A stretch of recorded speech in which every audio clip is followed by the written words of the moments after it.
Thank you for tuning in for another edition of Conversations with Paul Brown. We are at the Williamston Spring Park. Our guest today is Jack Ellenburg, who grew up in Easley, came to Williamston, and has done a fistful of different things. My first guitar was in the Scissor Roebuck catalog. It was on page 119. Every morning I would get up as a kid and I would go to the Sears catalog and I would look at that guitar. I called it my guitar because we were poor. We couldn't afford one, being tenant farmers and raising crops and all, and so life was a struggle.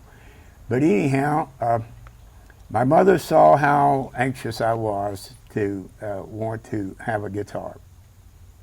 So I woke up one morning and there was a $3 guitar, and it was a silver tone Sears archtop. I went from there to work with Beans Drive-In, which was a local restaurant outside of Williamston here, going back toward Anderson. And I was able to purchase a B-25 Gibson guitar. Boy, I'm telling you, I saved my tips. I was curb hopping at the drive-in and saved my tips for 3 months, accumulated $127 in 3 months. Boy, I worked hard because I wanted that guitar so badly. And I went to John B. Lee's with my mom there in Anderson, and I bought that B-25 Gibson guitar. So I said, if I ever make enough money and get enough time, I'm going to open a place for people, everyday people, to just come and play music. I don't want to be a professional. I don't want to make money at it. I just want to enjoy it. I finally found an old Yamaha, and so I kept it for about 20-something years, and then finally I bought me a Martin. Because in the music world in this area, people know you for your Pickin Parlor. How did you decide to open that up? Well, it all started back in the late 80s, I think. My brother-in-law wanted to open the Belton Depot. He wanted to bring bluegrass to Belton, and he got together with the Belton folks, and they worked out a deal to be able to use the depot, and he needed somebody to MC. I'm sort of kind of like a good front person, so good communicator, and knew how to bring the audience together with musicians. So I went down, and for about 8 years, I did the MC there in Belton at the Belton Depot. We brought musicians from Tennessee, Georgia. They were coming from everywhere. We had as high as 17 groups outside waiting to go on a Saturday night. And the town of Belton was full, the depot was full, and it went on like that for 2 or 3 years. It was just one big explosion in Belton. From there, people asked me about making a place for them to play, and that goes back to my childhood kind of dream. So I said, well, I'll just go out to the jockey lot. That's where all kind of people come, and there'll be dozens and dozens of people, I'm sure. And I had people coming from everywhere. They were parking their vans back behind the jockey lot. I had as high as 40 and 50 musicians at one time. And people would just come and spend the whole day with me. And of course, I had a tip jar out, and I made a little bit of money along the way. The weather got tough, and the same people wanted to play inside. So then I went on an adventure to see if I could find a place. And I didn't want a large place. I had to get a place away from the neighborhoods where the music wouldn't bother people and have problems with the police and that kind of thing. So I found the place right out on 29 where 2920 connects, and I went in there and reworked that place and brought it to life. And a lot of musicians came through there over the years. Oh, I've had musicians from Holland. I've had doctors and lawyers. I've had preachers, painters, plumbers, engineers from GE in Virginia coming down and telling little stories about having an extra job to do so they could get another week of picking it at the Pickin Parlor. It was just some more adventure, I'm telling you.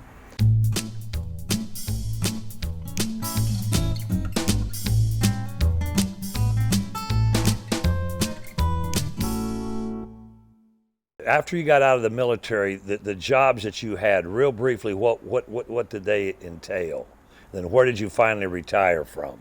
Well, I was in insurance sales last. I was a very successful property, casualty, life, health, and accident. People has been in my life, you know, it's just a natural for me. Being a stable extrovert really paid off. Tell me some of the things that you've become involved with since your retirement. Well, I have, I guess you would say, dabbled in a lot of things because my mind is very curious. And most of them were legal. Yeah, and most of them were legal. I was the president of the Greater Williamston Business Association, put on a very successful promotion here in town, drew about 5,000 people into town, and served 1,750 plates of barbecue before we even served the first one, and it was paid for. I picked up the camera, knew nothing about photography, never had a course, never wanted to take one because I felt like that would actually rob me of my inner being and my creativity. So I just started doing what I thought I needed to do. And then I found out in my short time that I was being a photographer because I saw things that other people didn't see.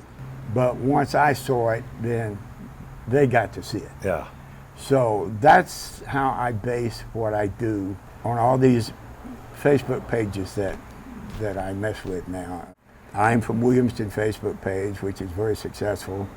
It's done a tremendous amount of good for our town, for our community. Even our Facebook page has carried us into Clemson College and all over the state of South Carolina and tied us into other communities. And we've actually worked with the Envision Williamston in Williamston over the years. And even the town of Williamston, we share back and forth good things to make life better for our community. And so that alone, being an activist in that kind of spirit, has been very rewarding, and it's taken up that slack that the music. Did you have to learn that Facebook stuff from the beginning, or had you eased your way into it? It was a trial and error thing. As a matter of fact, I ran from even a cell phone when they first came out because those were things I thought that would capture much of my time, and I would not benefit from it personally. But then I began to really get wise. The world is changing, it's transitory, and we got to change with it. So then I just did a mindset change and decided that I would use it to my advantage and make life better, not only for me, but for others if I could. And the human behavior of Facebook, you almost get 5 college educations if you work a Facebook group for about 4 years, and it's still running after 4 years, because you learn a lot. You learn what people think, how they drink the coffee. You learn about how they blow balloons up and how much they hug their doggies, and it goes on and on and on. So it's been a dramatical experience and a great teacher. I think we've done well. I think extremely well. I have 2 groups. I have the I'm from Williamston group. Then I have the Williamston, West Pelzer, Piedmont, Powdersville, Honeypath, Belton. I've tied all those towns together, and now we have about 4,000 people. We get something like anywhere from 15 to 18,000 likes, comments, and views in 28 days. And that's consistent. That's not just this month it's 400, next month it's 18,000. It's a consistent number, which shows that people are actually reading the Facebook news and messages and things that we put out there. People, Jack, that have been musicians in the upstate for a long time, you talk to them, and more often than not, they'll remember going to your Pickin parlor. And even today, you run into people who have stories about that? I do. It's amazing. I even have people that are wanting me to open back up again. I even have people wanting us to have a reunion and bring all of these hundreds of people that we've met over the years back into the fold and let them at least see one another one more time or play one more song. Is that a possibility? Well, I'm thinking about it. I have enough people out there that will support that will support it and help me, because it would be an arduous job to reach out to the thousands. I mean, we're talking about thousands of people that were touched by the Pickin Parlor. Why do you think that struck such a chord with the musicians and with your audience? My philosophy was everybody is somebody. So regardless of whether you were young or old, if you were carrying a guitar case or instrument case, you weren't there just to carry it around. You wanted to be part of the fun and the excitement and the music. So that became the trademark. Everybody is somebody. And we gave everybody the same chance on the stage.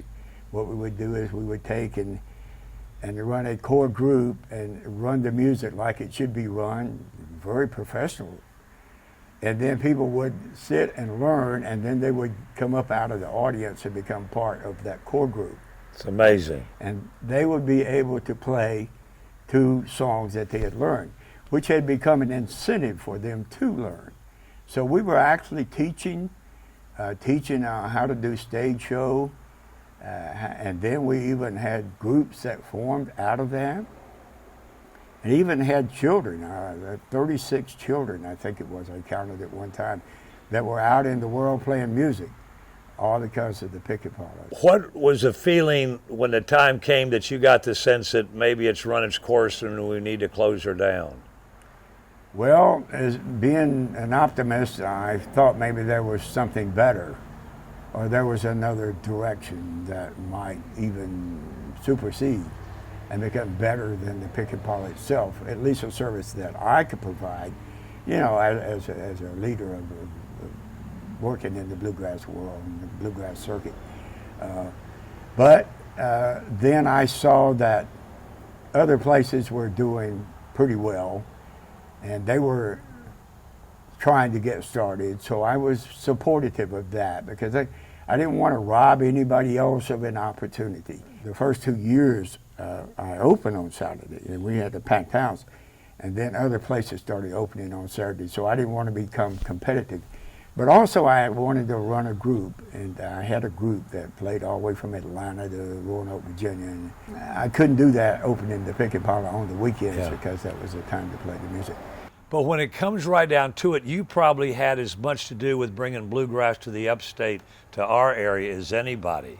Am I right in that? Yeah, that's true. There were not any places that I could go myself, even if I close by. So the Belton Depot was the beginning of my tying into all of this outreach to bring them into our area. And then we became pretty well known. Belton became well known all over everywhere. And I wish that could have gone on, because that was a great thing. Life has been good, and the music has been good, and the people have been good, and I can't say any more except I enjoyed every bit of it. And it's all about the music. All about the music. We want to thank Jack Ellenburg for being our guest on Conversations with Paul Brown this week, and we want to thank each of you for tuning in, and invite you to be back with us next week, same time, for our next edition of Conversations with Paul Brown. Until then, take care, everybody.